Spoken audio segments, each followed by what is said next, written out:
शरद पवार आजपासून 3 दिवस अहमदनगर दौऱ्यावर आहेत। या दौऱ्यादरम्यान आज ते आरपीआय आठवले गटाचे उपाध्यक्ष बाळासाहेब गायकवाड यांच्या अभिष्ट चिंतन सोहळ्याला उपस्थित राहतील। तसंच 3 आणि 4 जानेवारीला शिर्डीत शरद पवार गटाचं अधिवेशन होते। या अधिवेशनात पवार कार्यकर्ते आणि पदाधिकाऱ्यांना मार्गदर्शन करतील। आगामी लोकसभा निवडणुकीत मुंबईसाठी भाजप जय्यत तयारी करते। मुंबईतील लोकसभा मतदारसंघांचा आढावा घेतला जाणार आहे। 4 दिवस मुंबईचा लेखाजोखा मांडला जाईल। 2, 3, 4, 5 जानेवारीला प्रदेशाध्यक्ष बावनकुळे आणि मुंबई अध्यक्ष आशिष शेलार आढावा घेतील।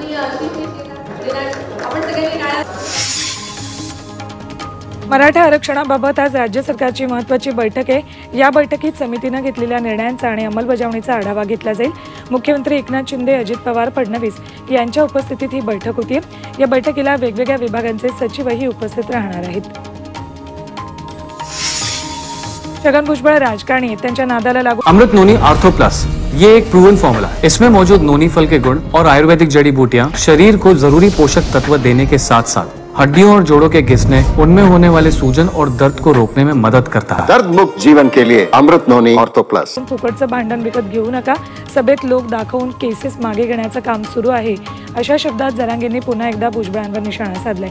20 तारखेपर्यंत राज्य सरकारसाठी चर्चेची दारं खुली आहेत। अंतर्वालीतून आम्ही पाय बाहेर टाकला की चर्चेची दारं बंद, असंही जरांगेंनी म्हटलंय। आणि तुमच्या आमच्यात उगाच वातावरण खराब। 13 जानेवारीला दिल्लीत मराठा महासंघ, जाट महासभा आणि गुजर मराठा यांची ऐतिहासिक बैठक होती।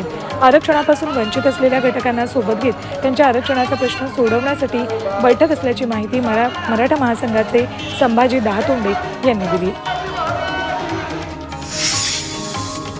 जरांगे मोर्चा काढतील त्यावेळी आम्हालाही मोर्चाची परवानगी द्या, अशी मागणी ओबीसी नेते शेंडगे यांनी मुख्यमंत्र्यांकडे केली आहे। नववर्षाच्या पहिल्याच दिवशी ओबीसी नेते प्रकाश अण्णा शेंडगे मंत्रालयात मुख्यमंत्र्यांच्या भेटीला पोहोचले। दोघांमध्ये बंद दाराआड चर्चा झाली। नागपूरच्या कोंढाळी नगरपंचायतीमधील दैनिक दारू दुकान चाळीमध्ये 8 ते 10 दुकानांना भीषण आग लागली। नागरिकांनी आग विझवण्यासाठी प्रयत्न केला। जवळच्या परिसरातील खासगी विहिरीवरील पंपानं पाण्याचा मारा सुरू केला, तोवर आगीनं रौद्ररूप धारण केलं होतं। आता ही आग आटोक्यात आली। शॉर्ट सर्किटनं आग लागली असावी असा अंदाज वर्तवला जातोय। ठाण्यातील कासारवडवली भागात आयोजित करण्यात आलेल्या रेव पार्टीचं गोवा कनेक्शन उघड झालंय। डीजे गोवा गेल या गरदुल्ल्या बाबासाठी ही पार्टी आयोजित केली होती।